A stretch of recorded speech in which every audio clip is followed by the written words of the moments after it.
गोश्त की खुशबू भी बड़ी अच्छी आ रही है। अभी प्याज के कच्चेपन की, प्याज की अलग से जो खुशबू है वो ख़त्म हो गई है। थोड़ा सा सब्ज़ धनिया ये इसके ऊपर डाल देंगे। ईद पे जब आपके पास हड्डियों वाला गोश्त हो तो इस तरीके से आप ये बनाएं, इंशाल्लाह बहुत मज़े की रेसिपी बनेगी और बिल्कुल आसान, जल्दी से बनने वाली रेसिपी है। सबसे पहले हड्डी हमने ले ली, तकरीबन 2 से 2.5 किलो, ये इसमें शामिल करेंगे। 3 अदद हमने प्याज लिए, रफ सा काट लिया है। 6-7 अदद हमने ले लिए सब्ज मिर्च, 3 अदद बड़े साइज के टमाटर, 1 गिट्टी लहसुन, इसमें डाल देंगे।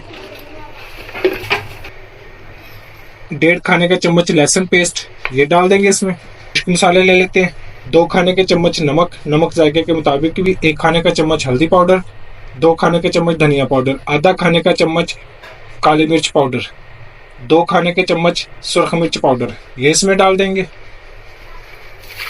पानी डाल देंगे करीब 1 लीटर। इसको कर देते हैं बंद। करीब 15 मिनट के करीब इसको प्रेशर लगाएंगे। 15 मिनट का प्रेशर लगाया हमने। अभी हड्डियों की गलाई मुकम्मल हो चुकी है। अभी से देखें कैसा खूबसूरत इसकी शक्ल आ गई है। अभी पानी भी करीब इसके खुश्क है। अभी इसकी भुनाई शुरू करेंगे। आधी प्याली घी शामिल कर देंगे इसमें। करीब 4 से 5 मिनट इसकी मुसलसल भुनाई कर लें।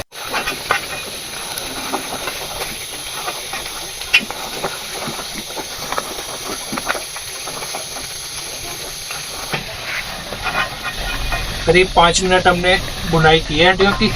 अभी माशाल्लाह से भुनाई हो गई है मुकम्मल। अभी गोश्त की खुशबू भी बड़ी अच्छी आ रही है।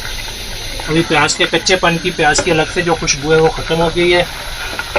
अभी भुनाई हो गई है मुकम्मल। अभी यहाँ पे आके पानी शामिल करेंगे, जैसी आपकी चॉइस हो उसके मुताबिक, क्योंकि इसमें शोरबा ज़्यादा मज़े का लगता है तो इसलिए हम इसमें थोड़ा सा पानी ज़्यादा डालेंगे। एक दफ़ा अच्छे से हिला लेंगे।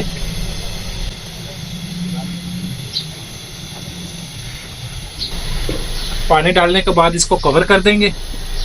करीब 10 से 15 मिनट दरमियानी आंच पे ये पकेगा इंशाल्लाह, फिर इसमें ज़्यादा अच्छा जायका बनेगा। माशाल्लाह पकता हुआ सालन तैयार हो चुका है। सालन को तकरीबन 15 मिनट हमने हल्की आंच पे छोड़ दिया था पकने के लिए। अभी सालन बिल्कुल तैयार है। थोड़ा सा सब्ज धनिया ये इसके ऊपर डाल देंगे। ईद पे जब आपके पास ऐसे ये हड्डियों वाला गोश्त हो तो इस तरीके से आप ये बनाएं, इंशाल्लाह बहुत मज़े की रेसिपी बनेगी और बिल्कुल आसान, जल्दी से बनने वाली रेसिपी है। अब नए देखने वाले हमारे चैनल को सब्सक्राइब करें, कमेंट्स में राय का इज़हार करें, हमारी वीडियो को लाइक करें, शेयर करें। अल्लाह हाफिज़।